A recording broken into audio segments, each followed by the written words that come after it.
We are thrilled to welcome on now for the third time the new Chief Operating Officer of the brand new Fade the Noise Fantasy Network. You can find them at FTN Network, Mr. Eliot Crist. Thanks so much for coming back on. How you doing, brother? I'm doing well, man. I really appreciate you having me. The last couple times were fun, so glad we're getting to do the trifecta. Absolutely. There's a reason we keep bringing you back. It's always absolutely fire just chatting with you. Always great content. And we're thrilled to dive into this one. I think this was going to be a really fun show. It's one of my favorite tools on FTN, the player prop shop. We're going to use that to kind of look at some of the best lines based on my fantasy projections. It's a great tool. We'll dig into like how it works and all that in a little bit. We'll also look at some of Elliot's favorite predictions and prop bets for the 2020 season, and including a couple Hail Marys for MVP and awards, just because, the last couple of years we've seen Lamar Jackson and Mahomes take home these awards. There could be another crazy long shot. So we'll get into all of that. But as we always do with all the Wolves, I love to dig in, pick their brain a little bit to give you guys kind of the inside of what some of these great minds are thinking. And I always just love to start. What's kind of been your path, Eliot, into this industry, and some advice you might have for anybody else trying to break into the space? Yeah, I mean, my path is probably not one that has been replicated that many times, and that sounds cocky, but it's not really what I mean for it to be. I guess it's untraditional, right? So Yeah. I got started with PFF doing basic charting stuff. I was always playing DFS, but wasn't really writing content for it. Create a social media off of that and just started posting plays in general. They started going well, started building a following. Did a lot of stuff for what is now the Draft Network to get going. 4for4 Power Hour, really interacted with people, became one of I tried to do a bunch of different unique things, from the Draft Daily Pod to how I was creating DFS content, to obviously going over to TQE, becoming the chief product officer over there, and creating tools that didn't exist and try to help people find information that normally took them an hour in like a minute. Mm-hmm. So, but my whole path has been about trying to create a unique experience for a consumer or customer. Whether it's saving them time, whether it's giving them information they couldn't find anywhere else, or whether it's presenting content to them in a unique format. I really think the whole goal of trying to break into this industry is showing some sort of uniqueness, showing some sort of originality, because a lot of people try to replicate what's already been done, but someone's already done that, right? So it's hard to kind of really shoot up. So I think being unique is the best piece of advice I can give. That, along with hard work. And, a lot of people want to just create content. It is tough to just create content and kind of you're going to not make a lot of money for quite a while. If you can find other skill sets, I know Hayden posted about this at Roto World, that he really believes that it's on the data side. Absolutely agree. It could be on the customer service side. It could be on the tech side. It could be on the project management side. But if you can add multiple skill sets to a company, I think you become much more valuable than just the guy that's creating articles. Absolutely. I think all that advice is stuff we've heard a lot of Wolves say is such a congested, competitive area. You got to be diverse. You have to be able to bring different skill sets to the table, present it in different ways they've never seen. And I really think what, you guys at FTN have figured out ways, especially in the betting space, to do so. It's been fantastic to see all these various tools you guys are developing. What about in terms of your process? I know you highlight, you kind of focus more on, DFS stuff. Do you have any type of particular process, whether entering a season or entering a week, that you kind of follow each and every time? Yeah, I mean, I know a lot of people say ADP is overvalued, but I think understanding trends and where guys are going and trying to be ahead of the curve is incredibly important, right? Like a guy that you love. I think one of the biggest things that people struggle with is, oh, I love this guy as in the 12th round. And then everyone on Twitter, this is the biggest thing in the industry. Oh, someone loves him in the 12th round, so then the next person loves him in the 11th, and then he loves him in the 10th. And then somehow Darrell Henderson ends up in the 4th round. Right. And now you're only drafting someone at their ceiling. If you draft someone to be their best, you are now really struggling with the range of outcomes because you've narrowed it down so much that more likely or not you're going to fail. So you're trying to get guys at a certain level of value. I mean, players are really stocks, right? So trying to identify what that value is and what that price tag is, and then learning that just because you really like the player, once his price goes up, it's okay to pass. I think Absolutely. And on a weekly basis, I would say one of the biggest things that people struggle with is an honest assessment of their team. everyone that plays fantasy football needs to insist that their team is the best. However, there are 12 teams in the league, and not all 12 of you can be correct. Understanding if you're a favorite or underdog and starting to take a bit of a DFS approach to lineup construction and saying, okay, this guy's team is legit better than mine. I might stack up a lower receiver with my quarterback to try to, correlate some success. I might play a more highly volatile guy than the safer floor guy. Just because a guy has a 12 projection compared to another 10 doesn't mean that the 12 is always better, a better play. So really trying to understand your teams, take a bit of a DFS approach, and understanding value, I think, are three of the biggest things that can really help in season long in best ball leagues. Fantastic advice for any season, any type of player. Absolutely. But this year is going to certainly be different than any other year. So one question I've kind of added to the script for all the Wolves that I've been talking to lately is related to COVID-19. And that doesn't mean like, oh, do you think a season's going to happen or not? Because let's just take the positive approach, not the doomsday. It's canceled. We know that's the worst case, but let's assume it is happening. We're going to get 16 games. How, if at all, is that kind of adjusting your rankings, your process at all in terms of, rookies, players on new teams? Are you on the train that we should be adjusting for that? Or are you kind of, it's all good and just kind of, going ahead as if it wasn't there? I don't know how you can go ahead as if it's not there because there's too much information. There's too many new variables this year to try to not to adjust them. Now, that doesn't mean you can't over adjust. But players who are switching teams, Scott Barrett did a piece prior to last year, so I don't have it including the last year's numbers, but where like 82% of receivers in the last 4 years who changed team dropped in fantasy points per game. Like there's a real thing to talk about chemistry between quarterbacks and receivers and them not being able to have all these offseason camps to really work on timing of routes. I don't see how that doesn't impact people. I've heard the rookie thing, like in terms of it's going to take these guys, it's a steep learning curve, and it's going to take longer for them to get going. I think that makes a lot of sense at receiver. At running back, I think running back is probably the most plug-and-play position, right? It's kind of like I'm reading my blocks and I'm trying to get the yards. I understand you have to learn playbooks and protections, but, I think a guy like Jonathan Taylor is still going to get the same amount of work he would have gotten either way. Maybe it takes an extra week or two, but I'm not going to, like, over-adjust to that. The other thing is, young legs tend to be fresher legs, tend to be guys who get in shape quicker, right? So that can be an advantage to some younger players as opposed to older players. But I really think a really big one is that doesn't really get mentioned is offensive line continuity. Where how many games are they playing together? We've seen this really matter. So like you look at a team like the Jets, who had the worst yards before contact in the NFL last year. They went out, they tried to improve the offensive line. They signed Fant. They drafted Becton. They got McGovern at center, and they added Van Roten at guard. Brian Winters may or may not start this year. There's at least 4, potentially 5 new starters on their offensive line that have never played a snap together. I understand they may have improved talent-wise, but it's going to take a while for them to get better in that area. So I would look for quarterbacks and teams to have early advantages whose offensive lines have really played together.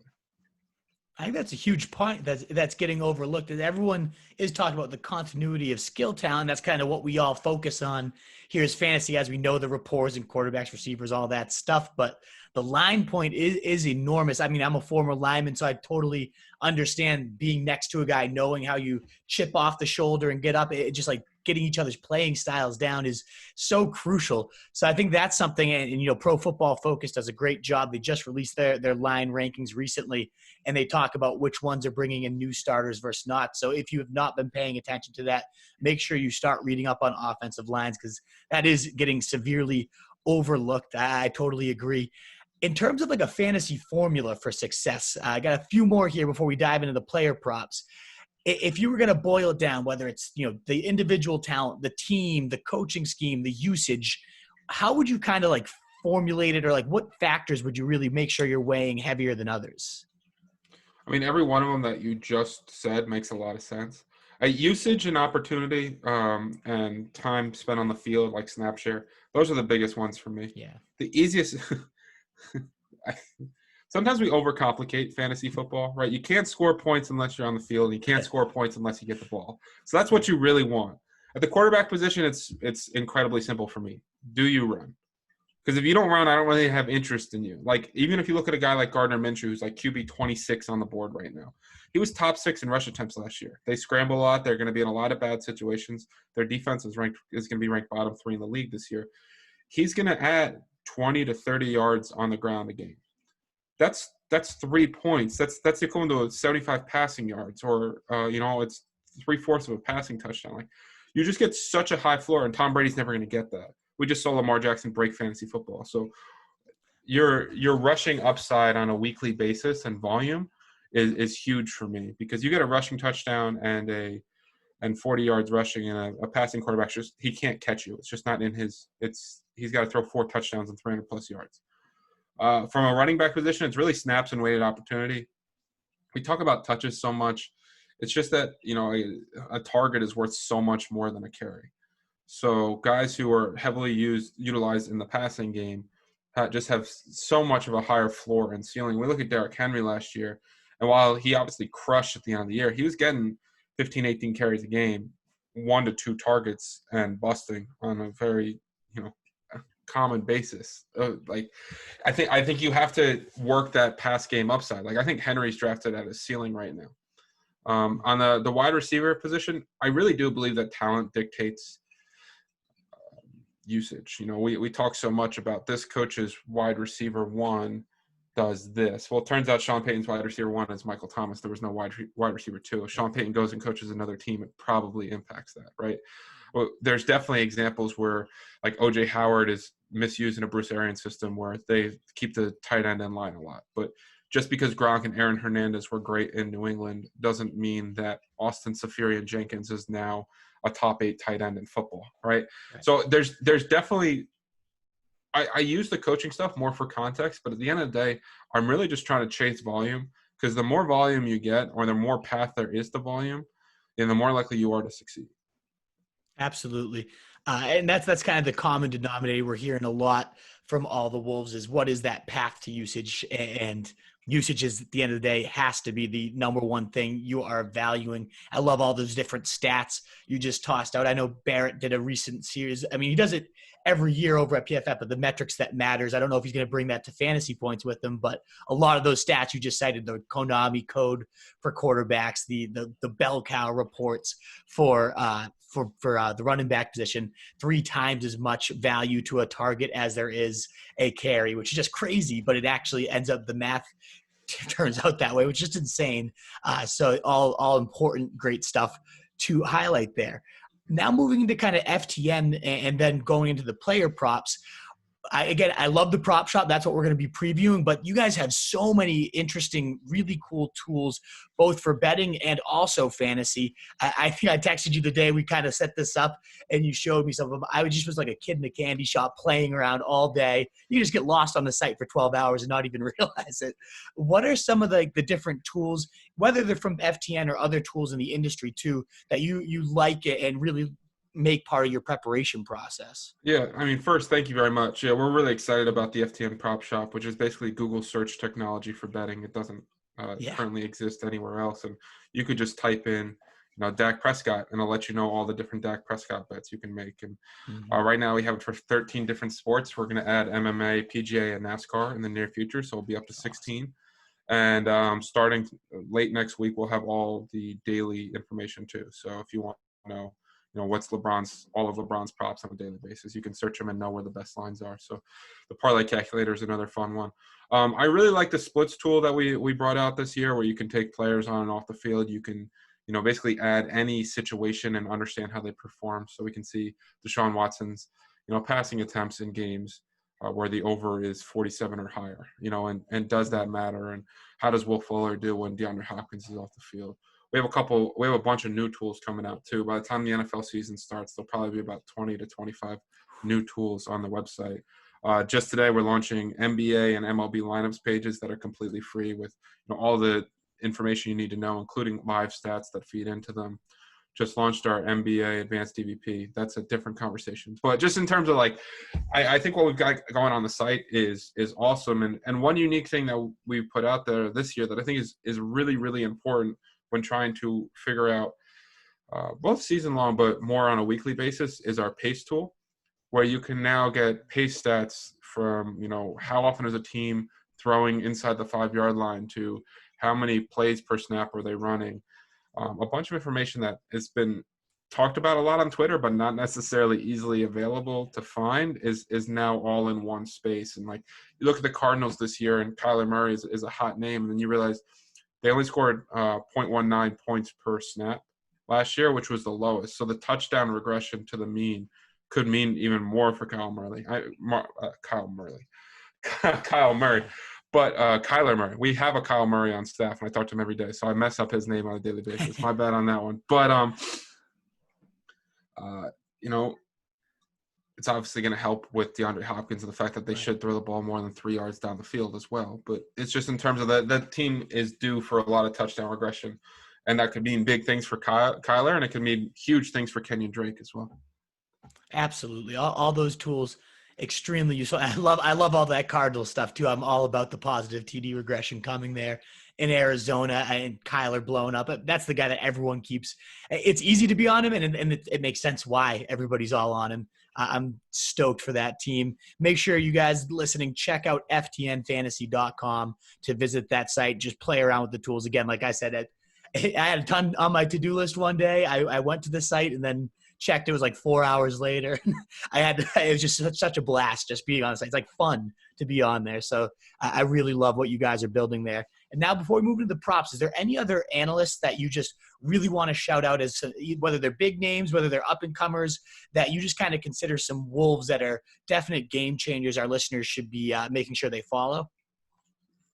That's a great question. I mean, there's a few guys at FTN, right? I have to give a couple of my guys a shout out. Of course. Javi Prezzello, if you do not follow him, you want to follow him. This man just basically wins $10,000 a day in DFS, regardless of what sport it is. It's pretty absurd. Derek Brown is a guy that's an absolute grinder who's constantly putting out great information. Mark Wemkin is a guy who I worked with over at TQE who's really sharp and puts out some great information. I mean, honestly, there's so many talented people in this industry. Ray Garvin is a guy whose energy is just, you want to be entertained by listening to football. Listen to Ray Garvin for a few minutes. And those are the first couple people that come to mind. But there's so many talented people in this industry. Noah Rudell is the last one I want to give a shout out to. Noah is on our betting staff. Is one of the sharpest bettors I've ever seen. He started 20-3 this year betting MLB. Follow Noah Riddell on Twitter. He is a superstar in this industry. Awesome. And I'm writing them all down right now. Make sure, again, the show notes later, once we publish this episode, you can always visit it at ffbdpod.com. We'll make sure to link some of those guys' names. I'll make sure to get all the handles from you, so that way anybody listening, I'm pretty sure I'm following a few, at least, 3 or 4 of those guys, but I want to make sure I get them all. So listeners, if you want to make sure you get the right people there, check out the show notes and make sure you get those down. So now we're going to move into the feature part of the segment, the 2020 player prop bets. And that's the tool I've definitely had the most fun with so far. And just to kind of preview it, and I just love player props in general. I feel like that has some of the highest correlation to all the fantasy research all of us are doing in the preseason. Yeah, if you're good at spreads and whatnot, that's awesome. But to me, the weekly player props and also the season-long ones are the ones I tend to lean to as more of a fantasy-minded guy. Even if you're not much of a bettor, those are the ones that I feel like you can actually have some real correlation to all the research you've been putting in. And the way this site works, it's just unbelievable. You could probably preview it better than I can, Eliot. But, man, I've been having a blast with seeing how all the different lines work. You want to just give a quick preview of what the prop shop is? Yeah, you can go to ftnbets.com. /prop-shop, and it's 100% free. It'll always be 100% free. So you can type in a name like DJ Moore is a great example, and you can see all the bets you can have on DJ Moore, and you can see where the values really lie. So, for example, on DraftKings, his over-under is 1,050 yards. On Fox Bet, his over-under is 1,250 yards. That's a 200-yard middle right there that you could basically get 20-1 odds that he finishes there. On top of that, I can see that on FanDuel, he's plus 6,500 to lead the league in receiving yards compared to on Sugar House, he's 28-1. I mean, it's just, you can really understand where the right place to get these lines are but also what people's values are. One really interesting one to me is DK Metcalf is a guy that's going in the 4th round consistently in drafts, and his over-under is 850 yards. Mm-hmm. So obviously he's got the touchdown upside, but you just look at some of these numbers and you realize where there can be some real values, or where guys might be getting drafted closer to their ceilings than their floors. Exactly. You stole 2 of my favorite prop bets I have on the sheet here. I absolutely love both those ones. We might revisit them quickly, but yes, that's the key with this tool is you're finding the best line, because a lot of times you'll see similar lines or the exact same, but there are always certain ones. For example, and the way we're going to go through here is we'll start by position. We'll start with quarterbacks and give 2-3 names if there's anyone that you've placed some great prop bets. Feel free to shout them out as we go. The first one I want to shout out for an over on quarterback is Teddy Bridgewater. Just because, I look at my rankings, I'm plus, 12, 14 or so. It's compared to the ECR. I think he's going to explode in Joe Brady's offense with all the weapons around him. And I know the continuity thing could be an issue in a new scheme, but he also played with the Saints where Joe Brady was tasked to get him up to speed. My listeners have heard this whole spiel why I love Bridgewater. So let's say I'm high on him. I go to the prop shop, I type it in. I see that he's only projected for 3,500 yards on most sites, and then even lower on Fox Bet, 3,350.5 yards on Fox Bet. So now I've found the best bet, which I was going to smash any of them, but definitely smashing the over on 3,350 yards there, along with the 18.5 TDs. I think he's definitely going to hit, if not 4K, right under 4K and 25, 30 TDs. I think this offense is going to be humming along, and they're going to be in so many shootout scenarios that he's going to have to be hucking the ball time and time again. They got rid of Kyle Allen, not that he was really a threat anyways, but I don't see anyone that's going to take the job. That to me is the complete smash quarterback bet. I love the Teddy Bridgewater one. Do you have any QBs that you wanted to highlight as either overs or unders? Yeah, first off, give me all the Teddy Bridgewater overs. All your points, I'm not going to echo them, but 18.5 touchdowns, you just need to not – if you just live you're going to throw 18.5 touchdowns, especially how bad their defense is. Yeah. And, yes, he's playing with new receivers, but I think one thing about Teddy is he's not necessarily a downfield guy. And the Panthers arguably have the best core of guys in terms of run after the catch, right? DJ Moore's incredible. Exactly. Christian McCaffrey's incredible. Curtis Samuel's incredible at it. 3,350 yards on Fox Bet. That's 200 yards. If he averages 200 yards a game and 1.2 touchdowns, you're on your over. He could miss games and clear this. But a couple other quarterbacks that I thought were too low was, I mentioned the Jets earlier. I think their defense is very overrated. You look at a team that gave up 30.8 points per game to top 20 offenses, and they just lost Jamal Adams. Their corners are not good, and they were bottom 8 in adjusted sack rate, and they added no edge rushers. They're going to be down in a lot of games this year, and I think they're going to have to chuck, and that's going to lead to Sam Darnold going, I think, pretty easily over 3,600 yards. Mm-hmm. Absolutely. Another one I love too. That makes perfect sense. The game script there, 3,600 yards. I think he can smash. I also see Dak Prescott, 4,275.5 and 27.5 TDs. He smashed those last year's, and now you add CeeDee Lamb, you add one of the pass happiest head coaches and Mike McCarthy. Not only that, but you retain Kellen Moore, who it was his quarterbacks coach, then moved to OC last year. And obviously, even in year one, they led the league in total yardage in Kellen Moore's first year playing calls. And now he's going to lose almost 700 yards from what he did last year. And he's going to lose some touchdowns.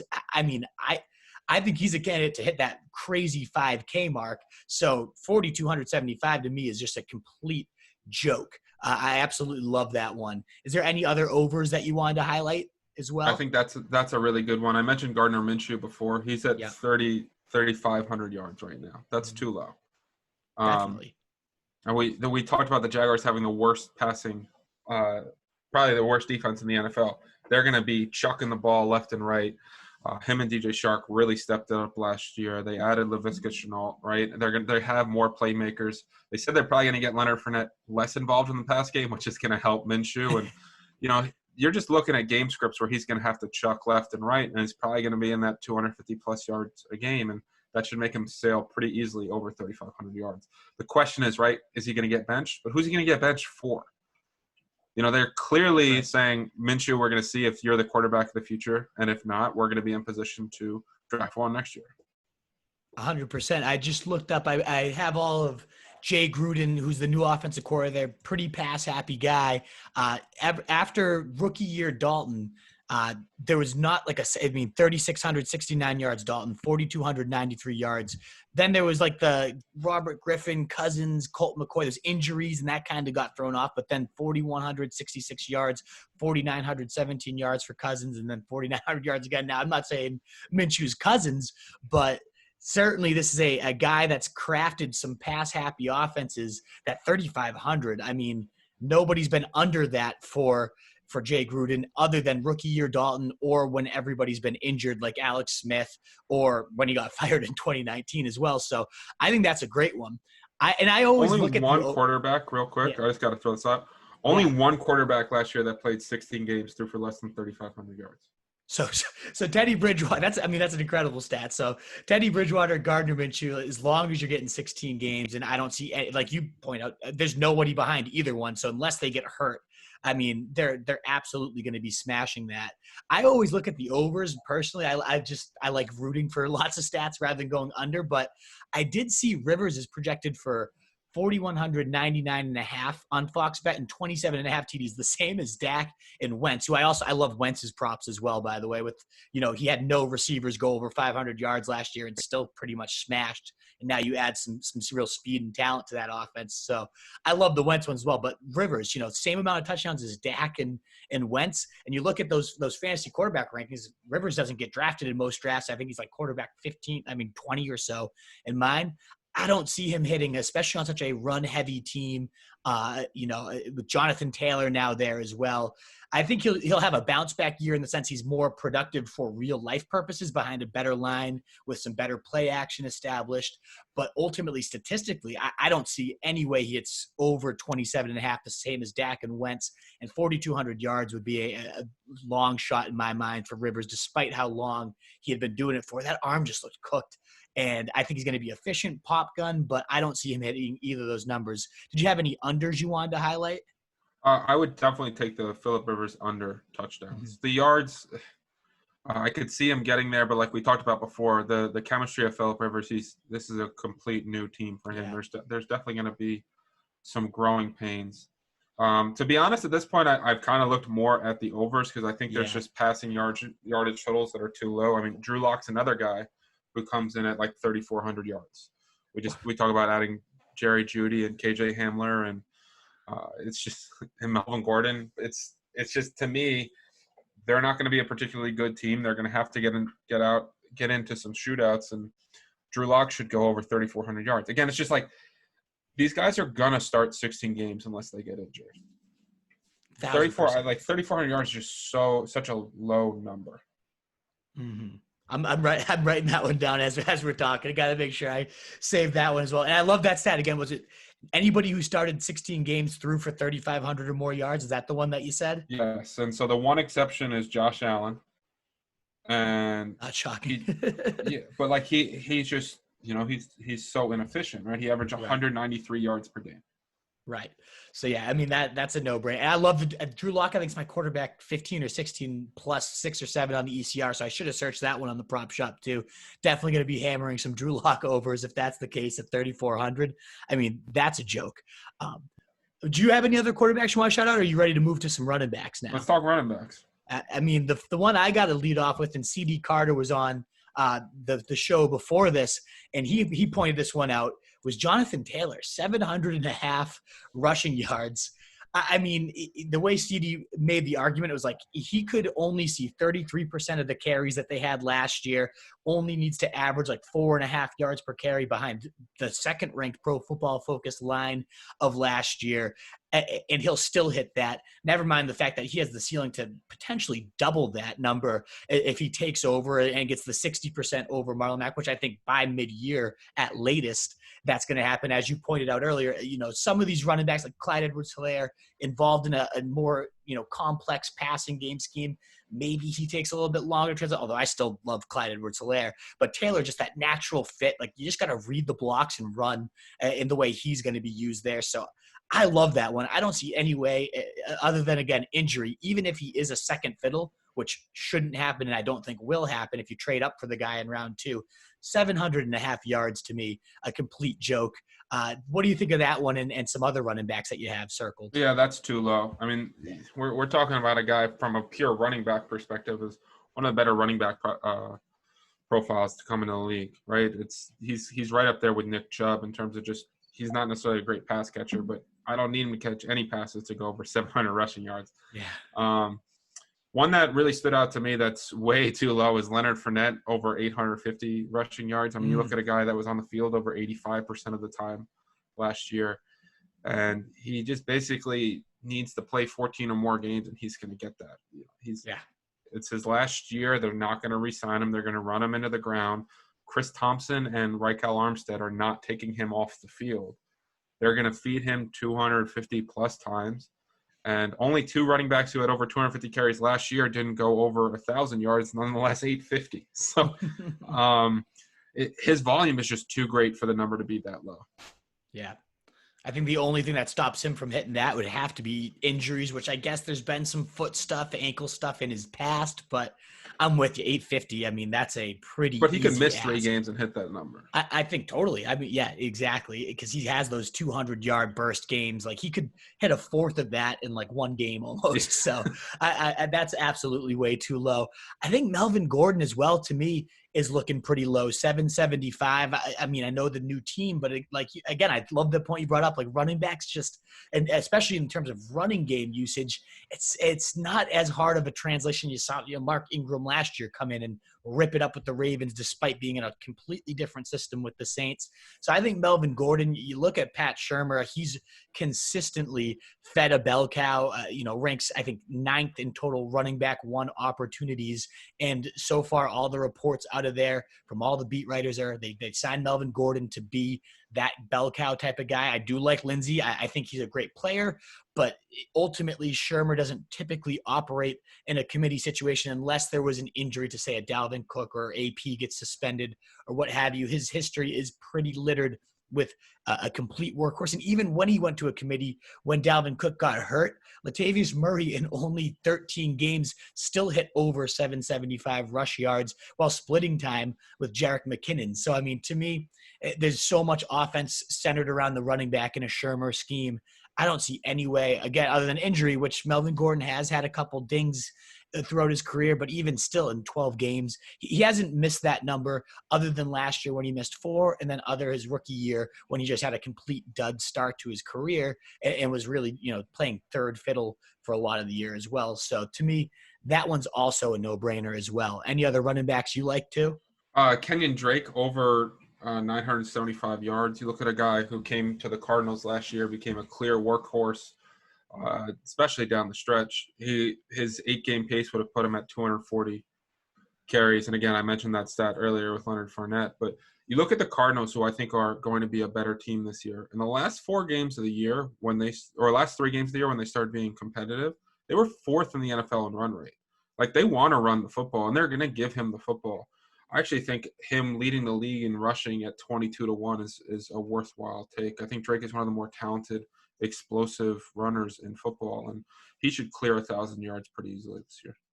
Yeah, no doubt about that. I don't know if you have the prop shop on him pulled up, but is there a total yardage bet as well? I have it right here. Kenyan Drake.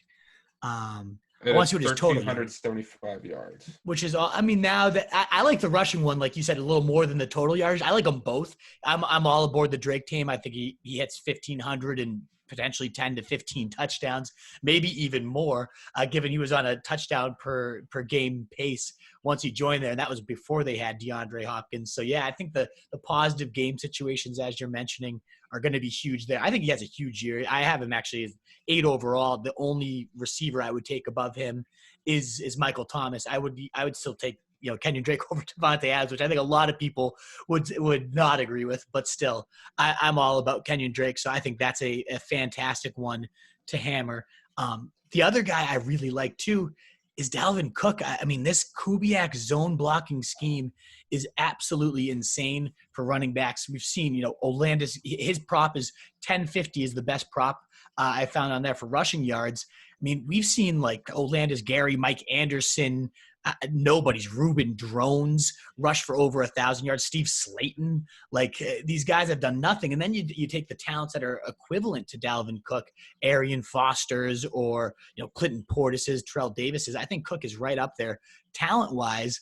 And those guys almost approach 2K yards in certain seasons. So to me, obviously the injury concern, I guess that's probably why it's low, is the guy has missed some time in every single year. But I just feel like you can't go into a prop thinking, he's going to miss 6 games or anything like that. I don't. If you get 12, 13 games of Dalvin Cook this season, I think he could smash that over 1,050 yards total, or not total yards, rushing yards. I think he could definitely destroy that one. He's also plus 1,400 as the guy to lead the league in rushing. And if he gets 16 games, I think he's got a really, really good shot at leading the league in rushing as well. So I think Dalvin Cook definitely is someone I'm tossing into my bets here. The Madison thing's also kind of a myth. If you look at the games where Madison really got volume, they were almost always when they were up by 14 or more points. I don't necessarily know if they're that good this year where they're going to be in that situation, but they want to run the ball probably more than any team outside of Baltimore and San Francisco in the league. That's what they want to do. Exactly. So I'd throw in Tennessee in there too, but they're just going to feed him, and that's too low. The injury bugs can always get running backs in terms of the over-unders, but if guys stay healthy, man, these numbers are too low. Definitely. What do you think of Aaron? I have only a couple unders listed. So again, I'm like you. I kind of look at the overs personally. It's just more fun to root for it. But if I was going to go any unders, the only guys I'm a little concerned on, one would be David Johnson. He's 1,174 and a half yards from scrimmage and 9.5 TDs. I don't see him hitting this. I get there's not a ton of competition there. But, I mean, he looked completely washed last year. I get he had some injuries, but I don't know. Maybe he's just breaking down this team. Now I'm saying you shouldn't go injuries, and now I'm bringing up injuries. But he just didn't look like the same guy. We've been chasing that 2016 David Johnson for quite some time, and it's just not happening. And Bill O'Brien, as much volume as he feeds running backs, maybe I'd look at his rushing totals. He does not pass to running backs at all, and that's Duke Johnson's also there too. So if I'm going to go under, I'm going for that bet right there, under 1,174 and a half yards from scrimmage. I'm not a David Johnson guy. I know there's a lot of smart guys in the industry who are, but I might just also be a scorned owner who had him in 3 out of 5 leagues last year that just I can't go back to him, and I want him to go under this because he fucking ruined a couple leagues for me. But still, I don't know. I just do not see him hitting that at all. What do you think of either him or any other unders you got? So the thing I think that David Johnson has going for him is the fact that Bill O'Brien was publicly embarrassed when he traded for him. Yeah. And he's going to try to prove that he was right. Now, no matter what he does, he was wrong.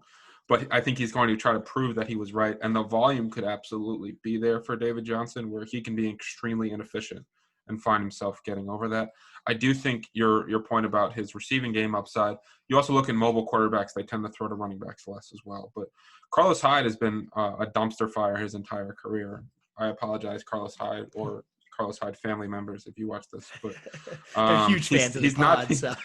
He's not been very good, and he ran for over 1,000 yards last year. So I think that's the real argument for David Johnson is he absolutely looked washed, but if they force feed that volume to him, he could get over there. Yeah, I see it. If they force feed him like that, yeah. And I'd rather take him in fantasy in the 5th round than put money on his over or under. Yeah, that one's not nearly the lock of some of these overs. Again, Jonathan Taylor one to me, my favorite. I also love the Melvin Gordon one.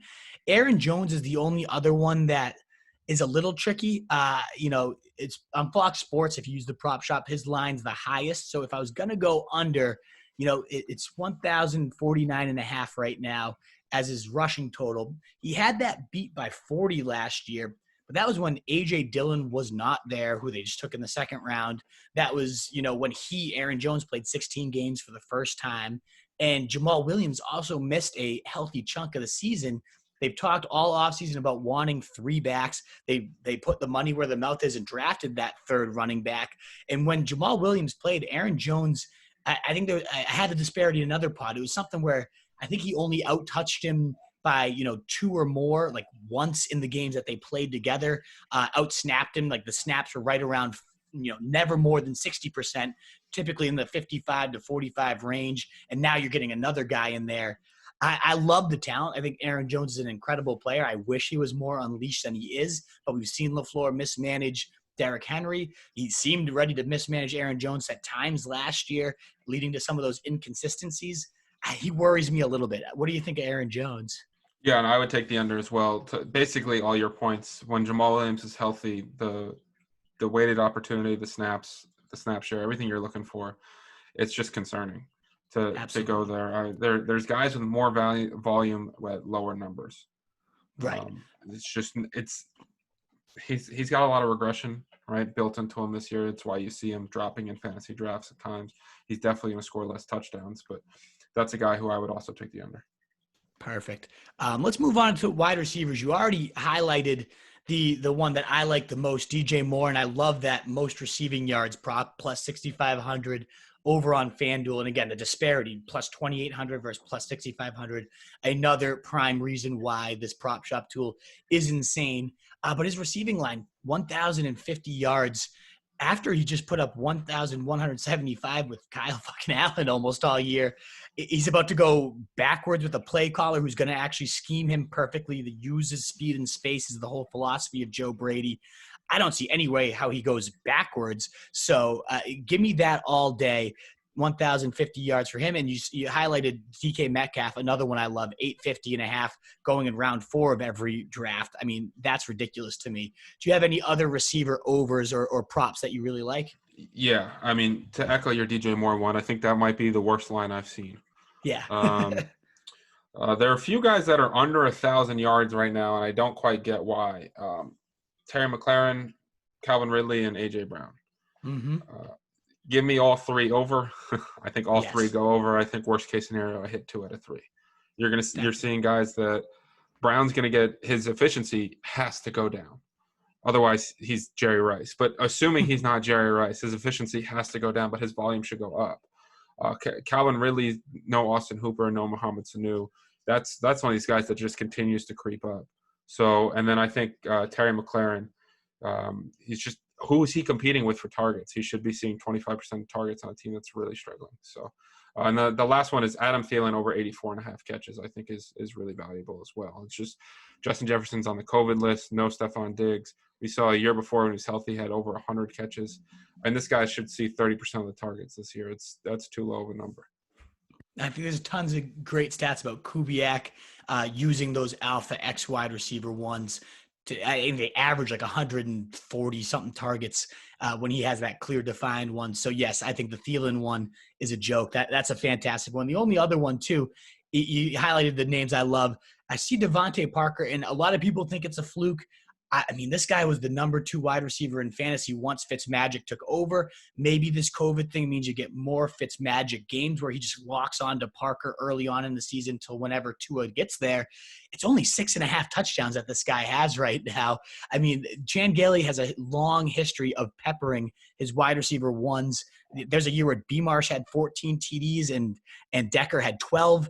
Stevie Johnson was routinely at 7 or more. So I think he definitely hits at least 7 there. And Brandon Cooks at 849.5 and 5.5 TDs. I mean, the wide receiver 1 probably for Deshaun Watson this year with Hopkins now gone. This guy has been over 1,000 in 4 of the 6 years where he was not a rookie or hurt. I think he smashes that one as well. I know you got to get moving in about 5 minutes. So even though there's a few others I'd love to highlight, do you have any kind of long shot Hail Mary bets that you're tossing out there that could be, just a huge win for our owners, whether it's MVP, receiving champ, rushing champ, any bets like that could just be huge money wins for our owners? So far I have the Jets at worst record in the NFL at 14-1. I have Kenyan Drake rushing champ at 22-1. I have DJ Moore receiving champ at 65-1. I think Deshaun Watson is a guy that's worth throwing some money on at 25-1 to win MVP. And this is not a huge one, but a team that I've been on all year that I think is the best team in football is the Baltimore Ravens. And they're now 7-1. I got them at 8-1 to win the Super Bowl. I think is good value. 100%. I love all those ones. And I'm going even crazier, with the Lamar and Mahomes being 100-1 last year. The only one that I saw that could potentially be that, the guy we've already talked about, Teddy Bridgewater, if he ends up being that just monster in the Joe Brady offense. I don't know if the Panthers will be good enough to actually earn him an MVP. I like that one. And I also, Devontae Adams, plus 75-1, plus 7,500 to be the offensive player of the year on BetMGM. Those odds were significantly lower elsewhere, but plus 7,500 for a guy that could see 200 targets, have a Michael Thomas-esque season, who just won that award this last year. I think that's another one that I really like. And the DJ Moore receiving one, again, just to highlight, plus 6,500 for there. Alrighty, do you mind if I run you? I know you got to get going at 1. I'm going to run you if you are willing. If you got to go, totally get it 2. But the rapid fire segment, we'll get through as many questions as we can in a minute or 2. Is that cool with you? Yes, alrighty, just give me the answers, the name that comes to mind, and we'll see if we can get through them all here. After McCaffrey, the number 2 player should be Barkley. The next Dalvin Cook or round 2 running back who's top 5 in 2021 will be Kenyan Drake. Love it. What's the next Chris Godwin or a round 4 to 5 receiver who kind of explodes into the elite the next season? Terry McLaurin. 2020's Mark Andrews or breakout tight end will be? I don't like any of the late round. Mike Gesicki. I'll go with Mike Gesicki. Do you have a most hated NFL player for fantasy specific reasons? Numerous guys who have cost me a lot of money in DFS. There's tons of them. If there was going to somehow be another Lamar Jackson or Pat Mahomes, it would be Kyler Murray. Yes. Which early rounder is going to bust the hardest? Michael Thomas. Ooh, interesting. Spicy. Who do you think gained the most fantasy value during this offseason? That's a really tough question. I know I need rapid fires. Honestly, it might be Kenyan Drake. I like it. Yeah. No, gut reactions is all we're looking for. Do you have anyone in mind for who lost the most value? Aaron Jones. Do you prefer target hogs or workhorse backs? Workhorse backs. After A.J. Brown or even before him, if you wanted, what sophomore wide receiver are you going? After A.J. Brown, Terry McLaurin. In the last few years, Alvin Kamara, James Conner, Austin Eckler were all top 5 running backs that went after round 7. Who do you think could do that this year? I think Tony Pollard could win your league if something happens to Zeke.